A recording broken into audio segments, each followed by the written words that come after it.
आखिर क्यों जापान में स्कर्ट पहनकर फोटो क्लिक करने में लगाई गई है पाबंदी और एक चमत्कारी गड्ढा जिसमें गिरने से बूढ़ा हो जाता है इंसान, लेकिन कैसे? कश्मीर के जंगलों में उगता है सोना, बटोरने के लिए कड़ी मेहनत करते हैं लोग। और किम जोंग उन ने अपनी बहन की शादी के लिए रखी थी क्या शर्तें? जानकर उड़ जाएंगे आपके होश। फैक्ट्स इससे भी ज्यादा मजेदार हैं, बने रहिए वीडियो के अंत तक। नंबर 1, भारत के विभिन्न राज्यों से युवा सेना में भर्ती होते हैं जिनका पहला कर्तव्य देश की रक्षा करना होता है। लेकिन क्या आप जानते हैं कि हमारे देश में एक ऐसा गांव भी मौजूद है जहां बच्चों को स्कूल से ही मिलिट्री में जाने की ट्रेनिंग दी जाती है। दरअसल महाराष्ट्र के सतारा जिले से लगभग 15 किलोमीटर दूर स्थित आपशिंगे को मिलिट्री गांव के रूप में जाना जाता है, जहां युवा पीढ़ी दर पीढ़ी सेना में भर्ती होते हैं। इस गांव में देश की सेवा करने की परंपरा कई सालों से चली आ रही है, जिसकी वजह से यहां स्थित श्री छत्रपति शिवाजी स्कूल में बच्चों को फौजी बनने की ट्रेनिंग दी जाती है। मिलिट्री गांव में कुल 350 परिवार रहते हैं, जिनकी आबादी 3000 के आसपास है। इस गांव के लोगों ने साल 1962 में युद्ध में हिस्सा लिया था और हंसते हंसते अपनी जान की बाजी लगा दी थी। इसी तरह ब्रिटिश शासनकाल के दौरान भी मिलिट्री गांव के 46 जवान युद्ध में शहीद हो गए थे, जबकि द्वितीय विश्व युद्ध के दौरान भी गांव के 4 सैनिक शहीद हुए थे। यही वजह है कि मिलिट्री गांव को शहीदों के गांव के रूप में भी जाना जाता है, जहां जन्म लेने वाला हर बच्चा फौज में जाने का सपना देखता है और इसके लिए बचपन से ही बढ़ चढ़कर तैयारी भी करता है। इस गांव के युवा नौसेना, वायुसेना, थल सेना, BSF और CRPF समेत हर सुरक्षा बल में सैनिक के रूप में कार्यरत हैं, जो देश की रक्षा करने के साथ साथ अपने पूर्वजों की परंपरा को आगे बढ़ा रहे हैं। यही वजह है कि भारतीय सेना की तरफ से इस गांव में लर्निंग और फिजिकल फिटनेस सेंटर खोला गया है, जिसे बनाने में 80 लाख रुपए का खर्चा आया था। नंबर 2, नॉर्थ कोरिया के तानाशाह किम जोंग उन किसी परिचय के मोहताज नहीं है, जिन्हें उनके अजीबोगरीब नियम कानूनों की वजह से पूरी दुनिया में जाना जाता है। लेकिन क्या आप जानते हैं कि जब किम जोंग उन अपनी बहन किम यो जोंग के लिए दूल्हा ढूंढ रहे थे तो उन्होंने इसके लिए कितनी अजीबोगरीब शर्तें रखी थी? अगर नहीं तो हम आपको बता दें कि किम जोंग उन ने अपनी बहन की शादी पर दूल्हे को 1000 करोड़ रुपए दहेज देने का ऐलान किया था, जिसके लिए उसने पूरे देश से टॉप 30 लड़कों का चुनाव किया था। किम जोंग उनकी शर्त थी कि उनकी बहन से शादी करने वाले व्यक्ति के चेहरे पर एक भी दाग या धब्बा नहीं होना चाहिए, जबकि वह दिखने में सेलिब्रिटी की तरह जरूर हो। इसके साथ ही लड़के ने सेना में सेवाएं जरूर दी हों और उसका किसी लड़की के साथ संबंध नहीं होना चाहिए, जबकि लड़के की हाइट 5 फीट 10 इंच होना अनिवार्य था। इतना ही नहीं, किम जोंग उन ने दूल्हे का वजन भी तय किया था, जो 75 किलोग्राम से अधिक नहीं होना चाहिए और उसने किसी प्रसिद्ध यूनिवर्सिटी से डिग्री हासिल की हो। ऐसे में किम जोंग की इन सभी शर्तों पर उनके जीजा चॉय सोंग खरा उतरने में कामयाब रहे थे, जिसके बाद साल 2014 में किम यो जोंग से शादी हो गई थी। वहीं किम जोंग उन ने अपनी शर्त को पूरा करते हुए दहेज के रूप में दूल्हे को 1000 करोड़ रुपए दिए थे, जबकि उनकी बहन खुद नॉर्थ कोरिया सरकार में अहम पद संभालती हैं और अपने तानाशाह भाई को शासन करने में मदद करती हैं। नंबर 3, आज तक आपने गोल्ड को सुनार की दुकान पर देखा होगा, लेकिन अगर हम आपसे कहें कि इस गोल्ड को आप जंगल में भी खोज सकते हैं तो दरअसल कश्मीर के जंगलों में एक खास तरह का गोल्ड उगता है, जिसे गुच्छी मशरूम के नाम से जाना जाता है। वैसे तो यह मशरूम की प्रजाति है, लेकिन इसकी कीमत सोने के बराबर होती है। गुच्छी मशरूम सेहत के लिए बहुत लाभदायक होता है, जो प्राकृतिक रूप से उगता है और इसकी खेती करने का तरीका अब तक खोजा नहीं गया है। ऐसे में कश्मीर के लोग घने जंगलों में इस गोल्डन मशरूम की तलाश करते हैं, जिसकी कीमत भारतीय बाजार में $350 प्रति किलोग्राम के आसपास होती है। घने जंगल में पेड़ों की जड़ों के नीचे या घास में छिपे गुच्छी मशरूम को ढूंढना और उसे पहचानना बहुत ही मुश्किल काम होता है, लेकिन कश्मीर के कई लोग इस काम के जरिए अपनी रोजी रोटी कमाते हैं। यह मशरूम सेहत के लिए बहुत ही लाभदायक होता है, जिसका सेवन करने से कैंसर जैसी गंभीर बीमारियों से बचाव होता है और बॉडी में पोषक तत्वों की कमी भी पूरी हो जाती है। हालांकि गुच्छी मशरूम को खरीद पाना हर किसी के बस की बात नहीं है। वहीं इस मशरूम को खोजने वाले लोग इसकी बिक्री तभी करते हैं जब मार्केट में मशरूम की मांग ज्यादा होती है। यही वजह है कि कश्मीर के लोगों के लिए गुच्छी मशरूम प्योर गोल्ड है, जिसकी तलाश में उन्हें रोजाना 30 से 40 किलोमीटर का सफर तय करना पड़ता है। नंबर 4, भारत समेत दुनिया के विभिन्न देशों में अलग अलग फसलों की खेती की जाती है, जिसमें खाद्य संबंधी जरूरतों को पूरा किया जाता है।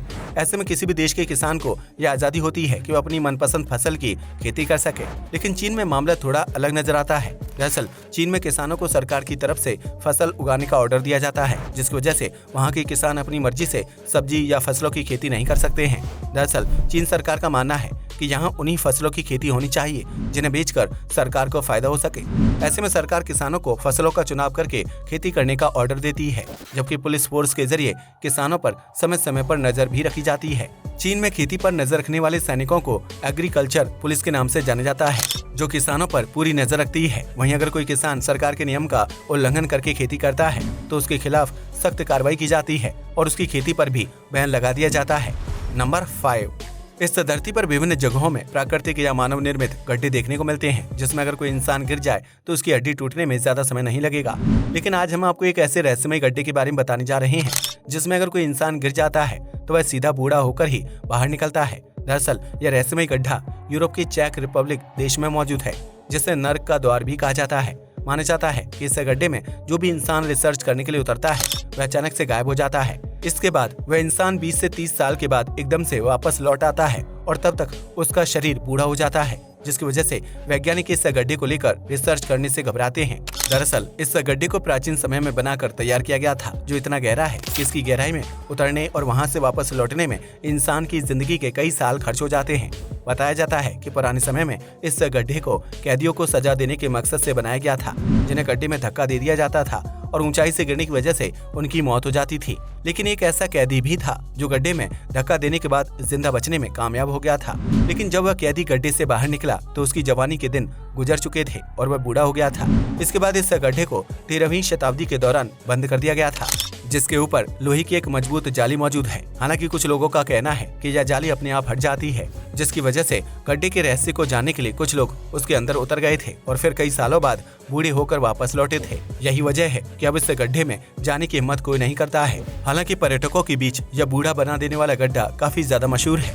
नंबर 6, भारत और एशिया के सबसे अमीर व्यक्ति मुकेश अंबानी को कौन नहीं जानता, जिनकी निजी जिंदगी से जुड़ी बातों को जानने के लिए आम लोग बहुत ज्यादा उत्साहित रहते हैं। वहीं मुकेश अंबानी की पत्नी नीता अंबानी भी अपने महंगे शौक और बिजनेस की वजह से मीडिया में अच्छी खासी सुर्खियां बटोरती रहती हैं, जबकि उनके स्टाइलिश लुक के लाखों लोग फैन भी हैं। लेकिन क्या आपने कभी सोचा है कि नीता अंबानी को 59 साल की उम्र में भी इतना खूबसूरत लुक देने वाले व्यक्ति का नाम क्या है और वह अपने काम के लिए कितनी फीस लेता है?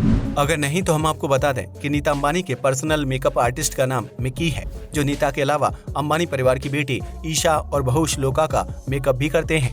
मिकी जापान में हेयर ड्रेसर और स्टाइलिश के रूप में काम करते थे, जहां उनकी मुलाकात बॉलीवुड एक्ट्रेस हेलन से हुई थी। इसके बाद हेलन ने उन्हें बॉलीवुड में काम करने का ऑफर दिया और मिकी जापान छोड़कर इंडिया आ गए, जिसके बाद उन्होंने बॉलीवुड स्टार्स के मेकअप आर्टिस्ट के रूप में काम करना शुरू कर दिया था। ऐसे में अब वे अंबानी परिवार के पर्सनल मेकअप आर्टिस्ट बन चुके हैं, जो एक इवेंट में मेकअप करने के लिए 1 से 2 लाख रुपए फीस चार्ज करते हैं। वहीं नीता अंबानी को मिकी का मेकअप इतना ज्यादा पसंद है कि उन्होंने हर इवेंट में उन्हें अपना लुक डिसाइड करने की जिम्मेदारी सौंप रखी है।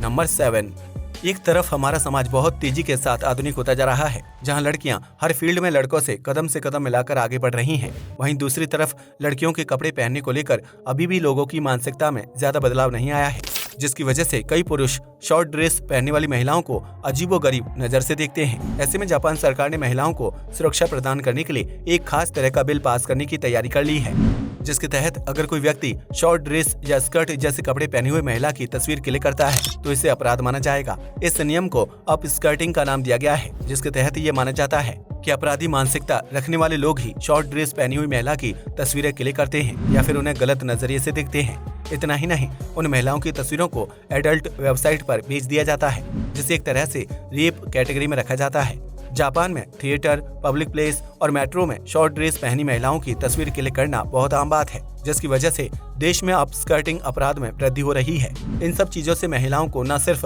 असुरक्षित महसूस होता है, बल्कि वह पुरुषों की गलत मानसिकता का शिकार भी होती हैं। वहीं अगर उनकी तस्वीरें गलत साइट्स पर पोस्ट हो जाएं, तो उन्हें शारीरिक और मानसिक तनाव से गुजरना पड़ता है। ऐसे में इस अपराध को रोकने के लिए अप स्कर्टिंग नियम को पारित किया जाएगा, जिसके तहत अगर कोई पुरुष लड़कियों की शॉर्ट ड्रेस में तस्वीर क्लिक करता है तो उसे 3 साल की जेल की सजा और जुर्माने का भुगतान करना होगा। आज के लिए बस इतना ही। वीडियो पसंद आया हो तो इसे लाइक और शेयर करें। धन्यवाद।